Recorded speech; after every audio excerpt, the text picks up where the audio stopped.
yang tidak mau berdakwah, ya. Kemudian sama dengan menyimpan ilmu, ya, menyembunyikan ilmu karena tadi takut kehilangan pekerjaan, takut ancaman, takut kehilangan kedudukan, maka mereka tercakup dalam ancaman firman Allah Subhanahu wa taala ini, innalladzina yaktumuna ma anzalna minal bayyinati wal huda min ba'di ma bayyanahu lin-nasi fil kitabi ulaika yal'anuhumullah wa yal'anuhumul la'inun. Kata Allah Subhanahu wa taala,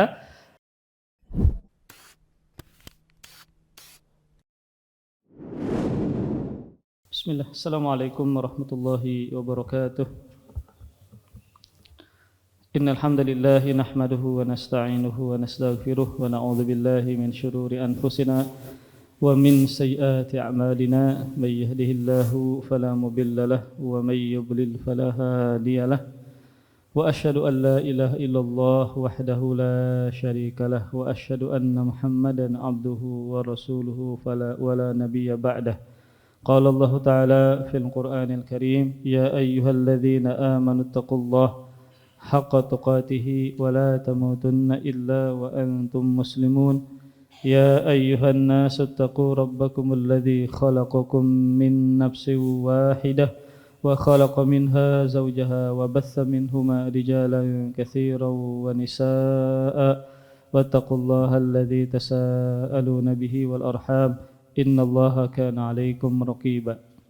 Ya ayyuhalladzina amanu taqullaha wa qulu qawlan sadida yuslih lakum a'malakum wa yaghfir lakum dhunubakum wa may yuti'illaha wa rasulahu faqad faza fawzan 'azima. Amma ba'du, fa inna asdaqal hadithi kitabullah wa khairal hadi hadi Muhammadin sallallahu alaihi wa alihi wasallam wa syarrul umuri muhdatsatuha fa inna kulla muhdatsatin fid din bid'ah wa kulla bid'atin dhalalah wa kulla dhalalatin finnar.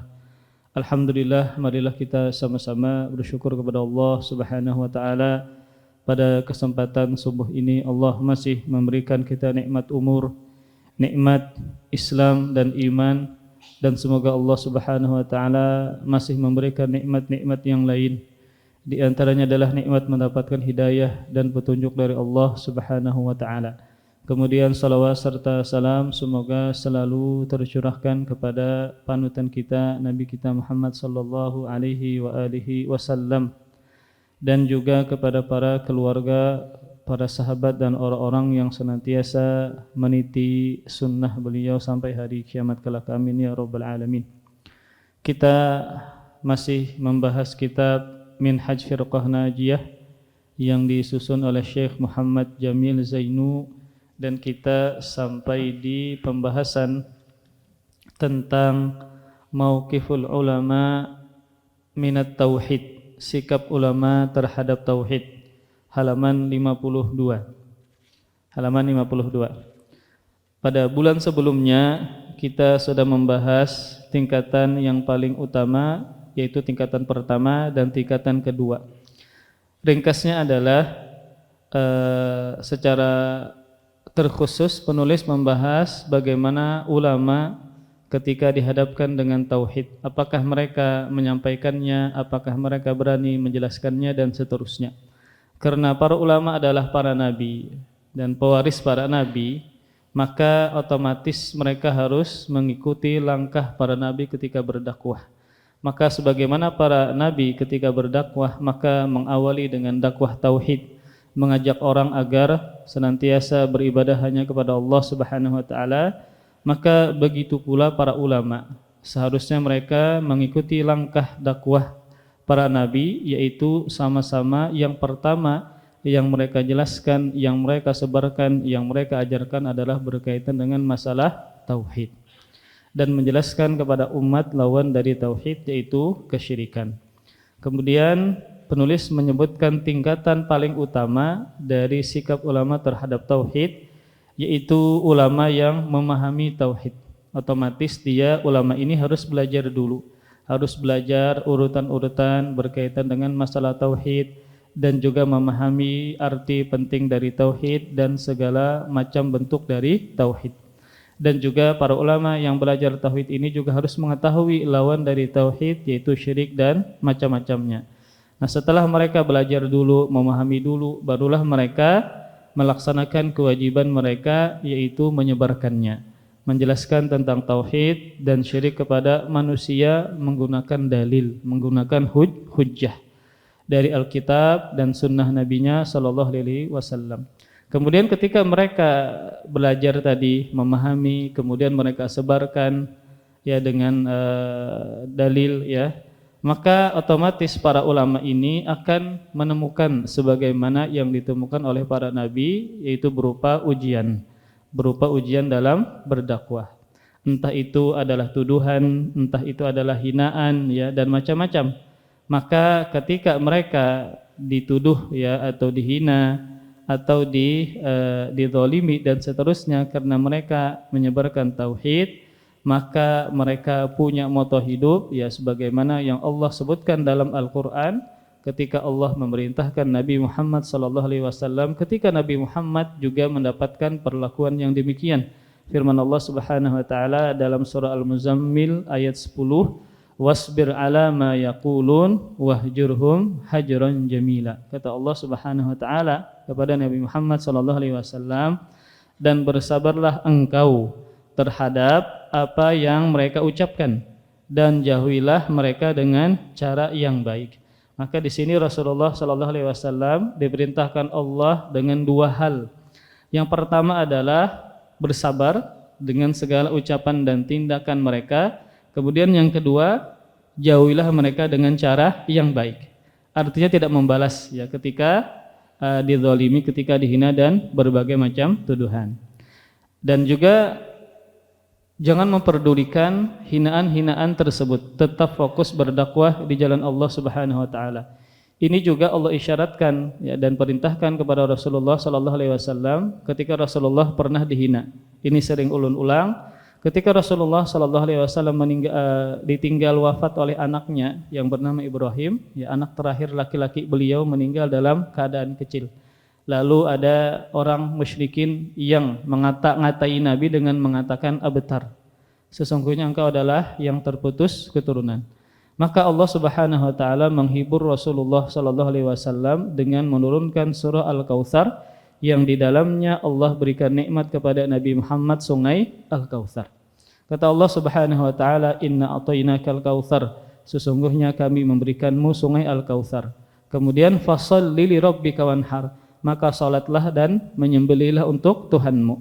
Ayat ini isyarat kepada Nabi Muhammad sallallahu alaihi wasallam agar tetap fokus, tetap beribadah kepada Allah dan tidak memperdulikan hinaan dari kaum kafir Quraisy. Ketika Rasul diejek dengan sebutan abtar, yang terputus keturunan. Sebagaimana manusia biasa, Rasulullah sallallahu alaihi wasallam ditinggal mati anaknya, maka beliau sedih. Kemudian bukan cuma itu, beliau dihina dengan sebutan abtar. Biasanya orang tua itu, terlebih ibu, itu kada tahan kalau yang dihina adalah berkaitan dengan masalah anak, berkaitan dengan masalah anak. Maka ketika Rasulullah ditinggal wafat oleh anaknya, kemudian ada yang menghina lagi, maka Rasulullah sallallahu alaihi wasallam menjadi sedih. Maka dalam rangka menghibur hati Nabi Muhammad sallallahu alaihi wasallam, Allah menurunkan surah Al-Kautsar.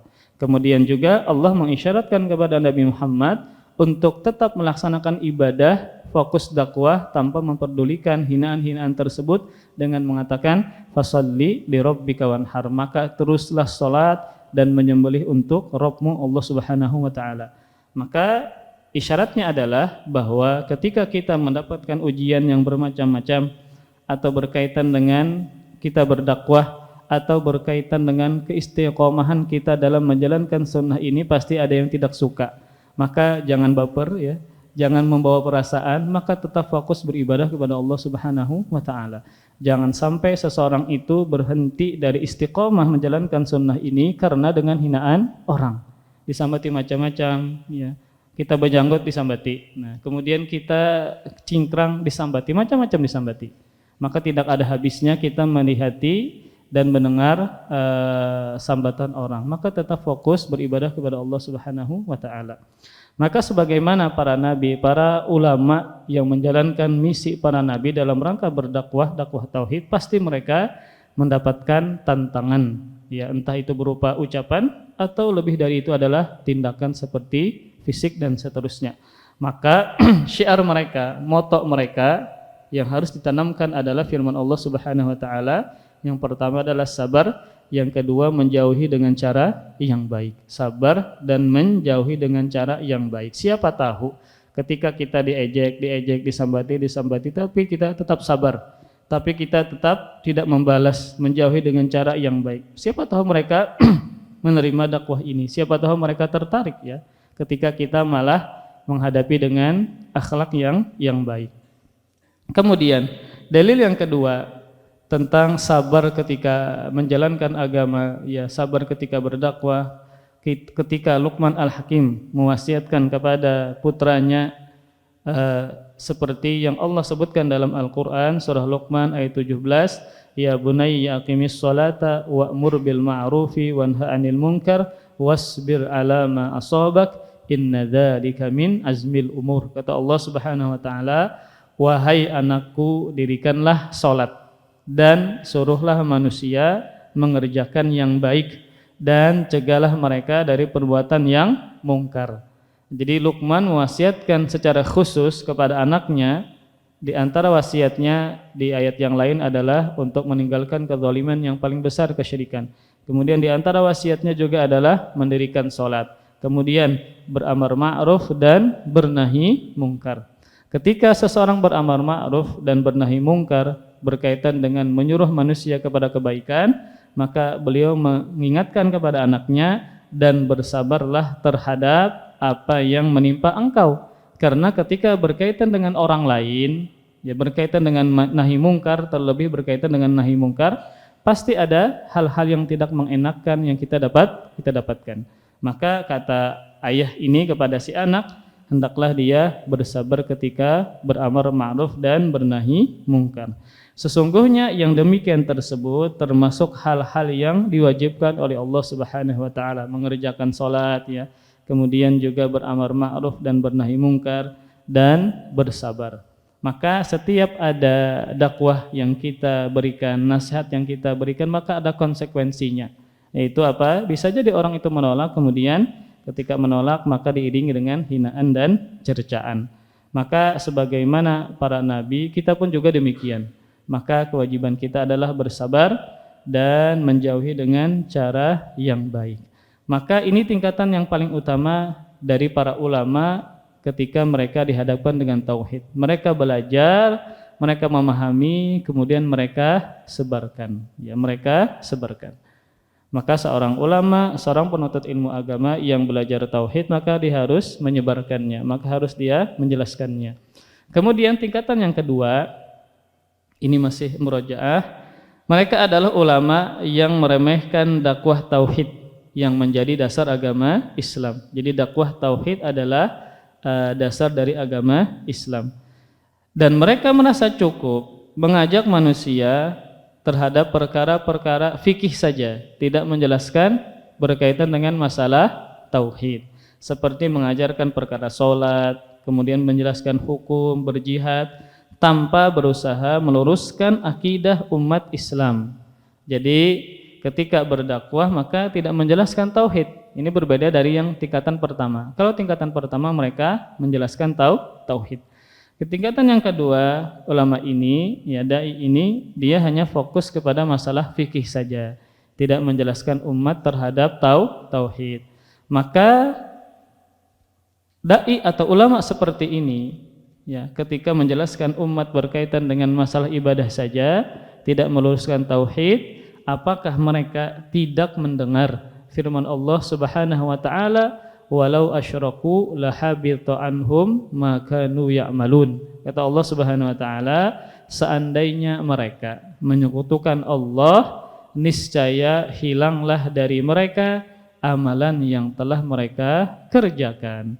Maka inilah kita pentingnya meluruskan akidah, menjelaskan bahaya kesyirikan, karena sebanyak apapun sembahyang nang pian kerjakan setiap hari 1000 rakaat misalnya. Nah, setiap hari membaca kalimat tauhid 1000 kali misalnya, membaca salawat 1000 kali misalnya setiap hari, tapi tidak faham masalah tauhid, tidak faham masalah bahaya kesyirikan, akhirnya terjatuh kepada kesyirikan. Maka seluruh amalan nang sidin gawi, nang 1000 rakaat setiap hari, baca Quran ya, kemudian baca salawat, baca zikir, semuanya apa? Menjadi hilang, tidak bernilai sama sekali di sisi Allah Subhanahu wa taala. Ini bahayanya ketika dia melakukan kesyirikan kepada Allah Subhanahu wa taala. Dan Allah tidak pandang bulu kepada siapapun yang melakukan kesyirikan, walaupun para nabi, ada di antara nabi melakukan kesyirikan, maka mereka juga akan terhapuskan amalannya. Maka ini para ikhwas sekalian yang mengharuskan para dai, para ulama harus pertama kali menjelaskan dulu perkara tauhid agar dia selamat dari hilangnya amalan-amalan yang telah dia kerjakan karena melakukan kesyirikan kepada Allah Subhanahu wa taala. Kemudian tingkatan yang ketiga, ini yang kita sampai, penulis mengatakan wal qismu tsalits minal ulama'i wad du'ati tarakud da'wata ila tauhid wa muharabati syirki khaufan min muhajamatin nasi lahum aw khaufan ala wadhaifihim wa marakizihim fakatamul ilma alladhi amarahumullahu bitablighihi linnas wa haqqun alaihim qawluhu ta'ala innal ladzina yaktumuna ma anzalna minal bayyinati wal huda min ba'di ma bayyanahu lin-nasi fil kitab ulaika yal'anuhumullahu wa yal'anuhumul la'inun. Wa qala ta'ala fi haqqid du'at alladzina yuballighuna risalatillahi wa yakhshawnahu wa la yakhshawna ahadan illallah. Wa qala sallallahu alaihi wasallam man katama ilman aljamahullahu bilijamin minnar. Penulis mengatakan tingkatan yang ketiga dari sikap ulama terhadap tauhid. Jadi semakin disebutkan tingkatan-tingkatan setelahnya semakin buruk ya. Tingkatan yang ketiga adalah mereka ulama dan para dai yang meninggalkan dakwah tauhid dan tidak memerangi kesyirikan. Alasannya adalah karena takut ancaman manusia. Kalau yang kedua ini umum ya. Dia tidak diancam oleh manusia tetapi tidak menjelaskan perkara tauhid, hanya fokus masalah fikih saja. Yang ketiga ini ada ancaman dari orang-orang sehingga sidin kada akan mendakwahi tauhid. Kemudian bukan cuma itu, bisa jadi bukan karena ancaman atau kehilangan pekerjaan. Nah, kehilangan pekerjaan ya karena menjelaskan perkara tauhid. Atau juga kehilangan kedudukan ya sehingga tidak berani menjelaskan perkara tauhid. Berarti kan alasannya adalah karena perkara dunia. Karena itu mereka menyembunyikan ilmu yang diperintahkan Allah agar disampaikan kepada manusia. Karena sebenarnya mereka memiliki ilmu, paham tauhid, namun tadi karena ada ancaman atau takut kehilangan pekerjaan atau takut dimusuhi dan macam-macam akhirnya meninggalkan dakwah tauhid. Seandainya ini dibolehkan, otomatis para nabi juga tidak berdakwah karena mereka lebih berat sebenarnya. Mereka diancam dengan ancaman berbagai macam ancaman ya. Ada yang diancam dengan dirajam, dibunuh macam-macam, tetapi tetap mereka berdakwah di jalan Allah Subhanahu wa taala. Ya, maka seseorang ketika diancamkah atau diancam dengan dihilangkan pekerjaannya kah atau dimusuhi kah, maka tetap dia berdakwah tauhid agar mereka meluruskan akidah-akidah yang menyimpang di tengah masyarakat. Kemudian kata penulis, karena itu mereka menyembunyikan ilmu, akhirnya tidak berani berdakwah, akhirnya menyembunyikan ilmu karena takut dengan ancaman dan seterusnya. Kemudian kata penulis, bagi mereka adalah firman Allah Subhanahu wa taala. Jadi orang yang seperti ini yang tidak mau berdakwah ya, kemudian sama dengan menyimpan ilmu, ya menyembunyikan ilmu karena tadi takut kehilangan pekerjaan, takut ancaman, takut kehilangan kedudukan, maka mereka tercakup dalam ancaman firman Allah Subhanahu wa taala ini, innalladzina yaktumuna ma anzalna minal bayyinati wal huda min ba'di ma bayyanahu lin-nasi fil kitabi ulaika yal'anuhumullah wa yal'anuhumul la'inun. Kata Allah Subhanahu wa taala, sesungguhnya orang-orang yang menyembunyikan apa yang telah kami turunkan berupa keterangan yang jelas dan petunjuk. Sebenarnya ayat ini berkaitan dengan ulama-ulama Yahudi. Ulama-ulama Yahudi yang mana mereka menyembunyikan ilmu, kemudian menyembunyikan kebenaran, dan mereka mengambil harta orang-orang dengan ilmu mereka. Kemudian ayat ini juga mencakup berkaitan dengan orang yang menyembunyikan ilmu secara umum. Seperti dia tidak berdakwah, menyembunyikan ilmunya, ilmu tauhid karena takut dengan ancaman manusia. Kemudian kata Allah Subhanahu wa taala, setelah kami menerangkannya kepada manusia dalam Alkitab, ketika mereka menyembunyikan ilmu yang mereka dapatkan tidak disebarkan kepada orang-orang, kata Allah Subhanahu wa taala, ancamannya adalah mereka dilaknat oleh Allah Subhanahu wa taala. Ketika ada kata laknat, berarti dosanya kecilkah besarkah? Besar. Ketika ada perbuatan, ancamannya laknat, entah laknat dari Allah, laknat dari Rasul, laknat dari malaikat, maka berarti dosanya adalah dosa besar. Jadi menyembunyikan ilmu, tidak mau berdakwah dengan alasan yang bermacam-macam, maka tetap dia melakukan dosa besar karena ancamannya adalah mendapatkan laknat Allah Subhanahu wa taala.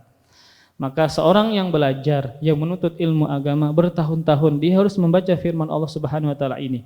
Jangan sampai dia tidak mau berdakwah, jangan sampai dia tidak mau mengajarkan ilmu kepada orang lain. Kenapa? Karena dia mendapatkan laknat Allah Subhanahu wa taala. Laknat itu konsekuensinya apa, Gerang?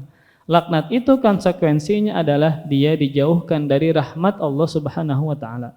Dia dijauhkan dari rahmat Allah Subhanahu wa taala. Bisa jadi kehidupannya hancur, pekerjaannya misalnya tidak beres, urusan agamanya tidak lancar, berantakan. Itu bisa jadi dia mendapatkan laknat atau dia tidak mendapatkan kasih sayang dari Allah Subhanahu wa taala. Kemudian bukan cuma Allah yang melaknat, dan dilaknat pula oleh semua makhluk yang dapat melaknat. Para rasul, para nabi, manusia bisa melaknat. Para malaikat juga melaknat dia, subhanallah. Maka makhluk-makhluk yang bisa melaknat, mereka juga melaknat orang yang menyembunyikan ilmu agama. Orang yang tidak mau berdakwah. Terlebih dia tidak mau menjelaskan berkaitan dengan masalah akidah. Nah, setelah kita mendengar firman Allah Subhanahu wa taala ini, maka seorang muslim wajib berdakwah. Maka dakwah itu bukan hanya tugasnya para ustadz saja kada. Nah, maka semua orang bisa berdakwah dengan caranya masing-masing. Maka kita yang memiliki keluarga, siapa yang kita dakwahi? Keluarga kita. Setelah kita belajar entah fikihkah, tauhidkah, akhlakkah, maka kita ajarkan, kita dakwahkan kepada orang-orang yang terdekat kepada kita. Karena mereka sering bermuamalah, sering bergaul, hidup bersama kita, mudah untuk kita dakwahi. Kita sampaikan begini, begitu, dan seterusnya. Jadi kewajiban dakwah ini bukan hanya untuk para ulama, para ustadz, para dai saja, enggak. Tetapi ketika pian punya ilmunya, pian paham, pian amalkan, maka kewajiban pian setelahnya apa? Menyebarkan kepada orang-orang yang terdekat di antara pian-pian. Maka tadi di antara hukuman atau ancaman atau dampak buruk dari orang yang menyembunyikan ilmu seperti kada mau berdakwah, tidak mau menjelaskan tauhid karena takut ancaman, hilang jabatan dan seterusnya, maka dia mendapatkan laknat Allah dan semua makhluk yang dapat melaknat. Maka ini adalah keburukan yang sangat besar ketika semua makhluk Allah, kemudian Allah juga melaknat orang tersebut. Kemudian kata penulis, semestinya para dai adalah sebagaimana yang difirmankan Allah Subhanahu wa taala, alladzina yuballighuna risalatillahi wa yakhshawnahu wa la yakhshawna ahadan illallah, yaitu orang-orang yang menyampaikan risalah-risalah Allah, mereka takut kepada Allah. Jadi karena mereka takut kepada Allah, mereka mau menyampaikan dakwah. Dan mereka tidak merasa takut kepada seorang pun selain hanya kepada Allah Subhanahu wa taala saja. Maka yang dia takutkan bukan orang-orang, bukan kehilangan jabatan, bukan kehilangan pekerjaan, bukan. Yang dia takutkan adalah Allah Subhanahu wa taala. Sehingga dia sadar, saya harus menjalankan dakwah ini, saya harus menyebarkan dakwah tauhid ini, karena yang dia takuti adalah Allah Subhanahu wa taala, bukan manusia. Kemudian Rasulullah sallallahu alaihi wasallam juga menyebutkan ancaman orang yang tidak mau menyebarkan ilmu, menyembunyikan ilmunya. Firman Allah Subhanahu sabda Rasulullah sallallahu alaihi wasallam, hadis sahih yang dikeluarkan oleh Imam Ahmad, man katama ilman aljamahullahu bilijamin minnar.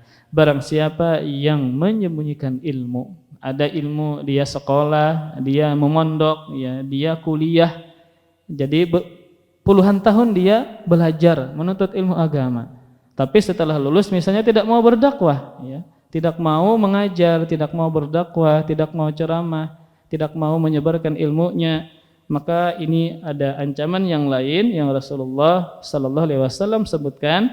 Barang siapa yang menyembunyikan ilmu, niscaya Allah akan mengekangnya, akan mengikatnya, ya, mengekangnya dengan kekang dari api neraka. Berarti ada ancaman lain, ancaman berupa di akhirat. Itu menunjukkan juga bahwa menyembunyikan ilmu adalah dosa besar. Jadi tingkatan yang ketiga ini, ulama ini tidak mau berdakwah tauhid karena manusia, entah dapat ancaman atau takut kehilangan pekerjaan, kedudukan dan seterusnya, maka yang seperti ini sama juga dengan yang sebelumnya, menyembunyikan ilmu agama. Kemudian tingkatan yang keempat, penulis mengatakan al-qismur rabi' minal ulama'i wal masyayikhi man yu'aridu da'wah ila tauhidillah fi du'aihi wahdah wa adami du'ai ghairillahi minal anbiya wal awliya wal amwat li'annahum yujizuna dzalik wa yusarrifuna al-ayatil waridah fit tahdhir min du'ai ghairillah fi haqqil musyrikin wa annahu la yujadu ahadun minal muslimin dakhilun fi syirki wa ka'annahum lam yasma'u qawlahu ta'ala alladzina amanu wa lam yalbisu imanahum bidzulmin ulaika lahumul amnu wa hum muhtadun ila akhirih. Tingkatan yang keempat, berkata penulis tentang apa tadi? Ulama yang apa? Sikap ulama terhadap tauhid. Tingkatan yang keempat, mereka adalah golongan ulama dan para syekh yang menentang dakwah tauhid. Nah, kalau tadi kan tidak menentang, tapi dia tidak mau berdakwah karena takut ancaman. Maka ini juga terancam dengan siksa Allah Subhanahu wa taala. Nah, tingkatan keempat ini lebih parah lagi, ya. Dia apa? Menentang dakwah tauhid dan menentang berdoa semata-mata kepada Allah, ya. Jadi ketika kita mengajak agar orang hanya beribadah, hanya berdoa kepada Allah, dia tentang. Mereka menentang seruan kepada peniadaan doa terhadap selain Allah. Kita katakan berdoa hanya kepada Allah, lalu mereka katakan boleh aja minta hajat kepada penghuni kubur misalnya, boleh aja beristighatsah kepada orang yang sudah meninggal dunia. Nah, ini kita menjelaskan berkaitan dengan masalah tauhid, maka mereka menjelaskan sebaliknya, ini boleh dan seterusnya. Seperti berdoa kepada Nabi. Nah, ini tidak boleh kita berdoa kepada Nabi. Nah, ini pian perhatikan ya, kalau misalnya pian umroh, pas pian ziarah, macam-macam kelakuan orang di hadapan kuburan Nabi, ya. Ada yang mengangkat tangan menghadap ke arah Nabi. Nah, seakan-akan kabul. Padahal kan kalau kita misalnya berdoa menghadap kemana? Ke arah kiblat, ya. Kemudian misalnya macam-macam lah kalau pian perhatikan orang-orang yang berziarah ke makam Nabi Muhammad SAW. Makanya ada petugas itu bagus ya, mengingatkan orang macam-macam, ya. Apalagi orang Indonesia ketujuh memvideo, ya, ada yang terbaru itu lu lihat orang Indonesia bawa kamera, kemudian mungkin dia bawa tongsis kayaknya, dia berusaha memasukkan apa kameranya kan ada lubang tuh ketika pian ziarah kan ada lubangnya kan, orang itu memasukkan ke dalam kameranya ke dalam bangunan itulah, sehingga dia bisa melihat apa isi dari makam Nabi Muhammad dan juga kedua sahabatnya. Ini kan berlebihan untuk apa seperti itu, ya. Kadang macam-macam lah kalau pian perhatikan, ada orang yang berziarah ke makam Nabi Muhammad SAW. Ya. Ada orang secara sengaja dia menghadap ke arah Nabi Muhammad ketika mengangkat tangannya, ya. Maka ini kan sebuah penyimpangan dalam berdoa. Pasti ada keyakinan tertentu ketika dia menghadapkan wajahnya, menghadapkan tubuhnya ke arah makam Nabi Muhammad SAW. Padahal Nabi dan juga para sahabat tidak pernah mengajarkan bahwa kita menghadap ke arah kuburan ketika apa? Berdoa. Menghadaplah ke arah kiblat sebagai bentuk dari adab, ya. Maka ini Ketika kita mendakwahkan perkara tauhid, maka ada yang menentang. Yang menentang bukan orang awam, nah ulamanya, dai-nya, yang mana kita menyuruh hanya berdoa kepada Allah, maka mereka menyuruh berdoa kepada selain Allah, seperti berdoa kepada nabi, ya, berdoa kepada wali dan orang-orang yang sudah meninggal dunia. Kenapa demikian? Sebab mereka membolehkan yang demikian. Mereka membolehkan orang yang berdoa kepada selain Allah Subhanahu wa taala.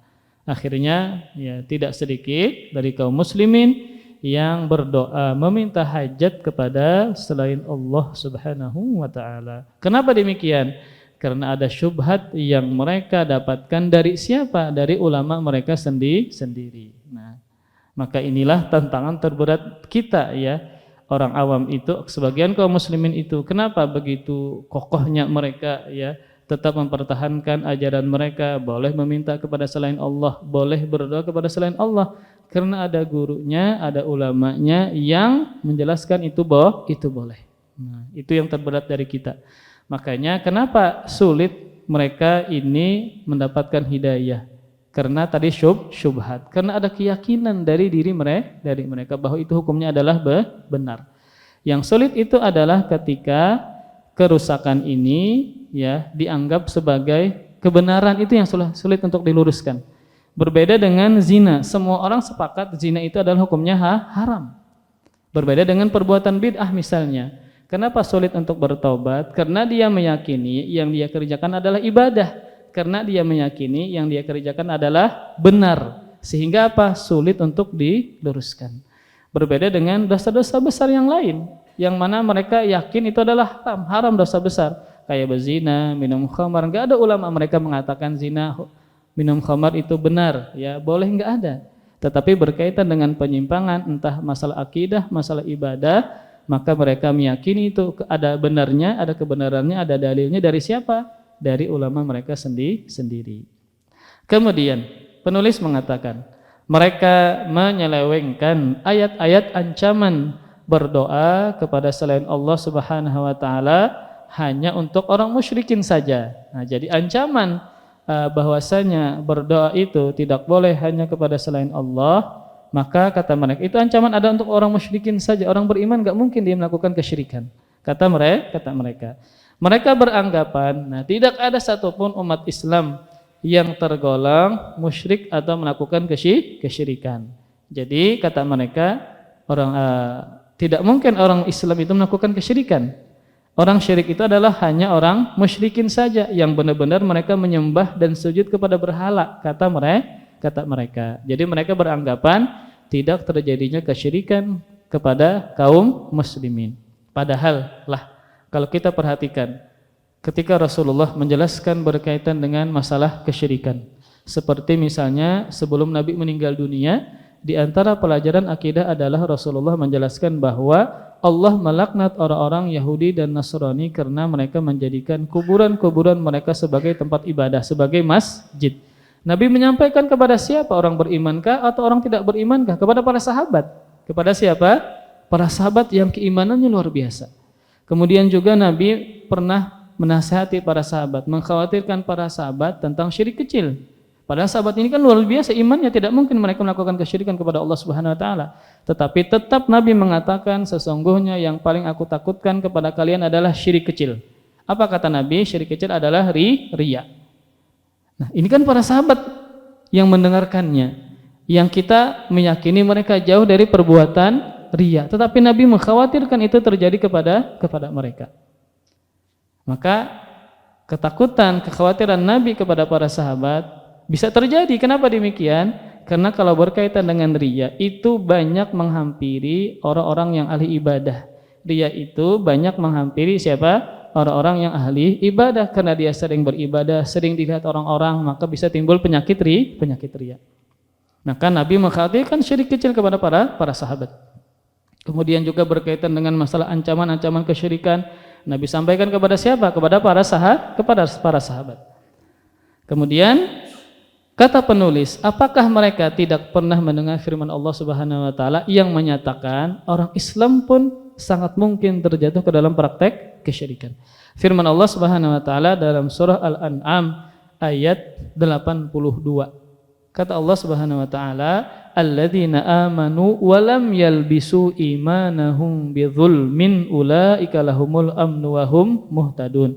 Kata Allah Subhanahu wa taala, orang-orang yang beriman dan tidak mencampurkan iman mereka dengan kezaliman dalam kurung syirik. Nah, kan berarti orang beriman yang tidak mencampurkan iman mereka dengan syirik. Berarti pemahaman sebaliknya, ada nggak orang beriman mencampurkan keimanan mereka dengan syirik? Maka jawabannya ada. Kata Allah Subhanahu wa taala, orang-orang beriman dan tidak mencampurkan iman mereka dengan kezaliman. Maksudnya adalah kesyirikan. Jadi kezaliman di sini maksudnya adalah kesyirikan. Jadi ketika para sahabat mendengar firman Allah Subhanahu wa taala ini, pada asalnya mereka merasa berat. Kenapa? Kata mereka, ya intinya adalah tidak mungkin kita yang beriman ini tidak melakukan kezaliman. Tidak melakukan apa? Kezaliman. Jadi para sahabat mereka meyakini kezaliman di sini maknanya umum. Kemudian Rasul menjelaskan kezaliman di sini maksudnya adalah kesyirikan. Apakah kalian tidak mendengar perkataan Luqman kepada anaknya, ya bunayya la tusyrik billah innasyirka la zulmun azim. Maka Rasulullah menjelaskan perkataan Luqman kepada anaknya, wahai anakku, janganlah engkau melakukan kesyirikan karena syirik adalah kezaliman yang paling besar. Maka kezaliman di sini bukan umum mencakup semua hal, tetapi adalah kezaliman yang paling besar, yaitu kesyirikan. Maka ayat ditafsirkan dengan hadis Nabi. Maka ayat ditafsirkan dengan ucapan Nabi. Orang-orang beriman dan tidak mencampurkan iman mereka dengan kesyirikan, mereka itulah orang-orang yang mendapatkan keamanan dan mereka itulah orang-orang yang mendapatkan hidayah dan petunjuk dari Allah Subhanahu wa taala. Berarti di sini orang beriman lagi apa? Tidak mencampurkan iman mereka dengan kesyirikan. Berarti ada orang-orang beriman yang ternyata mencampurkan iman mereka dengan kesyirikan. Ya. Makanya kan sangat banyak berkaitan dengan kesyirikan, bermacam-macam hal ya. Yang kalau kita belajar kitab tauhid itu secara khusus penulis Syekh Muhammad At-Tamimi menjelaskan tentang tauhid uluhiyah, tauhid ibadah dan juga lawan-lawannya. Makanya kalau kalian perhatikan di situ menjelaskan banyak berkaitan dengan masalah kesyirikan, seperti menyembelih kepada selain Allah. Banyakkah orang yang menyembelih di zaman sekarang untuk selain Allah? Ke pantai misalnya, lalu rame-rame, lalu mereka niatkan untuk penghuni pantai. Nah, sudah ada misalnya. Maka itu menunjukkan bahwa demikian adanya, bahwa ada orang yang beriman yang melakukan kesyirikan kepada Allah Subhanahu wa taala. Dalam Al-Qur'an juga Allah mengingatkan para rasul, jika lain asyraktum la habita anhum ma kanu ya'malun. Ayat ini Allah tujukan kepada para rasul, lain asyraktum la habita anhum la habita ankum ma kanu lain asyraktum la habita anhum ma kanu ya'malun. Ya, jika kalian melakukan kesyirikan kepada Allah Subhanahu wa taala, niscaya terhapuslah amalan yang kalian kerjakan. Maka di sini Allah Subhanahu wa taala mengingatkan para rasul, kalau kalian seandainya melakukan kesyirikan kepada Allah, maka Allah tidak pandang bulu, kalian pun juga demikian akan dihapuskan amalan-amalan kalian. Maka ini para ikhwah sekalian, tidak benar anggapan bahwa kaum muslimin itu selamat dari kesyirikan. Sebagaimana dosa-dosa yang lain seperti berzina, minum khamar, mereka juga melakukannya, maka dosa besar yang paling besar syirik pun juga bisa dilakukan oleh kaum muslimin. Ya. Kemudian kezaliman di sini kata penulis adalah kesyirikan dengan dalil firman Allah Subhanahu wa taala, innasyirka la zulmun adzim. Perkataan Luqman kepada anaknya, sesungguhnya menyekutukan Allah adalah benar-benar kezaliman yang paling besar. Penulis mengatakan, menurut ayat ini seorang muslim bisa saja terjerumus kepada perbuatan kesyirikan, sebagaimana kini banyak terjadi di negara-negara Islam, dan kita tidak mengingkarinya bahwa memang benar adanya banyak orang yang melakukan kesyirikan kepada Allah, yang melakukannya adalah kaum muslimin. Kemudian penulis mengatakan, kepada orang-orang yang membolehkan berdoa kepada selain Allah, ini juga banyak ya. Kemudian menguburkan mayit di dalam masjid juga ada. Kemudian tawaf mengelilingi kuburan ini juga ada. Kemudian bernazar untuk para wali ini juga ada. Ada ayat harus kalau dicari ada ayat. Jadi apa namanya?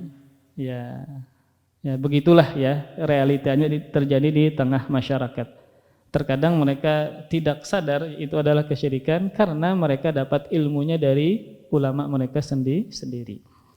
Kepada orang-orang yang membolehkan berdoa kepada selain Allah ini juga ada. Mungkin pian dulunya diajari kalau misalnya dalam keadaan darurat, dalam keadaan genting, maka panggillah nama wali fulan. Ya wali 3 kali aja. Lalu maka sidin akan menyelamatkan ikam. Nah, maka menyebut nama sidin 3 kali. Ya wali fulan, ya wali fulan, ya wali fulan. Ini diajarkan kalau mendapatkan kegentingan atau berkaitan dengan nyawa seseorang ya. Maka lalu keluarlah cerita, banyak cerita-cerita atau manakib-manakib disebutkan ya. Lalu disebutkanlah kisah. Nah, misalnya ada seorang perempuan yang hendak melahirkan kadang keluaran anaknya. Lalu perempuan ini memanggil nama wali fulan tadi, lalu sidin muncul dari kubur. Nah, menyelamatkan si perempuan ini.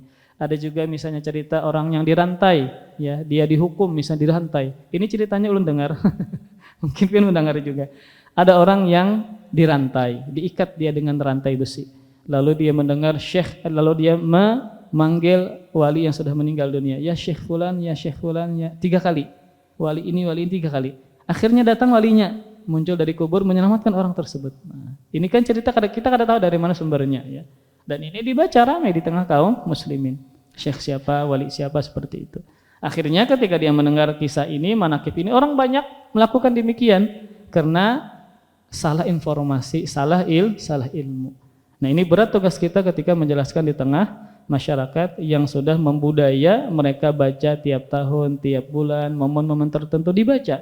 Yang mana mereka meyakini datang rahmat Allah ketika dibaca. Benar rahmat Allah datang ketika misalnya kita menceritakan tentang orang-orang soleh. Kisah para nabi kita bacakan misalnya. Yang dalam Al-Quran kita ceritakan kisah para nabi. Ini kisah yang kurang apakah itu nah? Kisah para nabi. Ya. Kisah misalnya wali-wali Allah, para sahabat silahkan. Tapi sumbernya harus benar. Yang jadi masalah adalah kita kada tahu sumbernya dari mana. Kalau misalnya dari kitab ini dari mana ceritanya, siapa yang mengatakan demikian ya. Apakah sahih, apakah tidak. Kemudian yang paling terakhir adalah kita timbang dari Al-Quran dan Sunnah. Bolehkah cerita ini kita ceritakan? Apakah misalnya benar dalam Al-Quran orang yang sudah meninggal dunia keluar untuk menyelamatkan seseorang? Padahal orang yang sudah meninggal dunia, merekalah yang perlu bantuan dari orang yang hidup. Makanya Nabi sampaikan ketika ada seseorang meninggal dunia, maka terputus amalnya, dia tidak bisa beramal lagi. Bagaimana dia bisa menolong orang lain? Untuk beramal saja meninggal dunia maka dia tidak bisa beramal, dia sudah berbeda alam barzakh. Alam barzakh bukan alam untuk beribadah, bukan. Ya, alam barzakh adalah cuma 2 kondisi, mendapatkan siksa atau mendapatkan nikmat. Cuma 2 keadaan yang dia tunggu, yang dia dapatkan sampai hari kiamat terjadi untuk digiring menuju padang mahsyar. Orang yang sudah meninggal dunia, siapapun dia, mau Nabi Muhammad, mau para sahabat, mau para wali, para kekasih Allah, mereka tidak bisa beramal soleh. Rasul mengatakan, idza mata ibnu Adam inqata'a amaluhu illa min thalath, bahwa orang apabila meninggal anak Adam maka terputuslah amalnya kecuali 3 hal. 3 hal ini adalah berkaitan dengan amalan yang dia kerjakan masih hidup, namun amalan ini masih bermanfaat. Yang pertama, sedekah jariyah. Ini adalah usaha dia ketika masih hidup. Inya pasang lampu nang mati di masjid. Ini kan usaha dia ketika masih hidup. Ternyata lampunya senantiasa dimanfaatkan untuk beribadah di dalam masjid. Orang ini meninggal dunia tetap dapat pahala karena si din yang memasang lampu ketika masih hidup. Kedua adalah ilmu yang diambil manfaat. Si din mengajarkan orang cara baca Quran, cara berwudu, cara sholat, cara berbakti kepada orang tua diamalkan. Maka meninggal dunia tetap dimanfaatkan, maka sidin dapat pahala.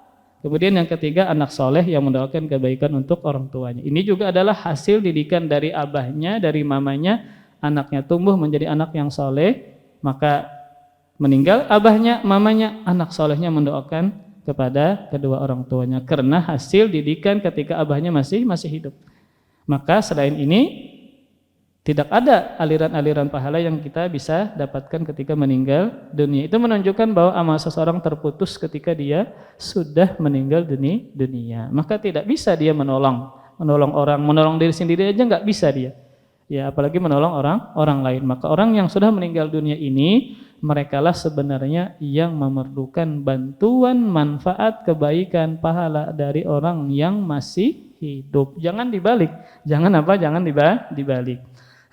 Kemudian penulis mengatakan, kepada mereka Rasulullah sallallahu alaihi wasallam memperingatkan. Nah, kata Rasulullah, innama akhafu ala ummati al-a'immatal mudillin. Hadis sahih diriwayatkan oleh Imam Tirmidzi. Sesungguhnya aku sangat khawatir atas umatku adanya pemimpin-pemimpin yang menyesatkan. Pemimpin-pemimpin termasuk pemimpin agama yang menyesatkan. Karena dia menyesatkan, akhirnya orang-orang banyak tersesatkan. Ini kasihan kaum muslimin seperti ini.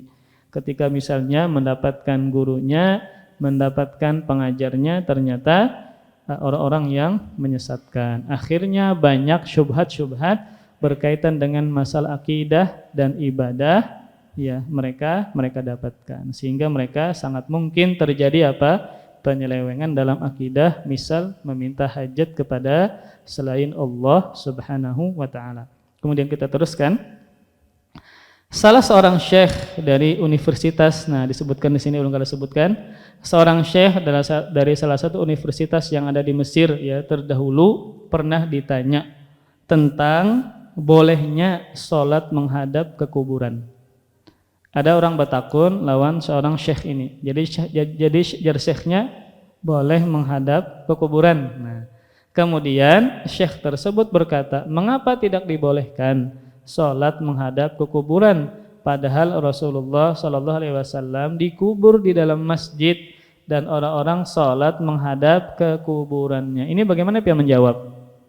Bahwa jadikan Sidin berdalil dengan itu, bahwa kubur Nabi ada bangunannya dan orang itu sholat di Masjid Nabawi menghadap ke arah kuburan. Apakah ini bisa dijadikan sebagai dalil? Makanya kalau kita berdalil itu sesuai dengan pemahaman para sahabat dan tabi'in. Kenapa demikian? Karena pemahaman seperti ini tidak pernah dijelaskan oleh para sahabat dan tabi'in. Maka jawabannya adalah bahwa rumah Nabi itu berbeda dari rumah Nabi itu pada awalnya dia berpisah dengan Masjid Nabawi, ya, Masjid Nabawi. Kemudian lalu dihancurkan rumah Nabi ini, kamar Aisyah ini di zaman tabi'in, ya. Seorang tabi'in yang bernama Muhammad bin Sirin ketika melihat rumah Nabi ini dihancurkan, dirobohkan, ya. Kemudian diberikan bangunan, ya, pada oleh raja tersebut diberikan bangunan lah. Sidin menangis ketika rumah Nabi atau kamar Aisyah itu dihancurkan.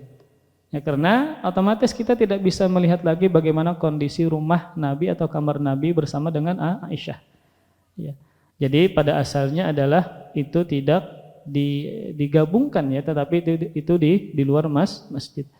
Nah, kalau seandainya zaman sekarang itu kan seakan-akan itu digabungkan dengan masjid. Misalnya diratakan oleh kerajaan Arab Saudi, kira-kira kerusakannya lebih besar enggak? Mafsadahnya lebih besar, ya.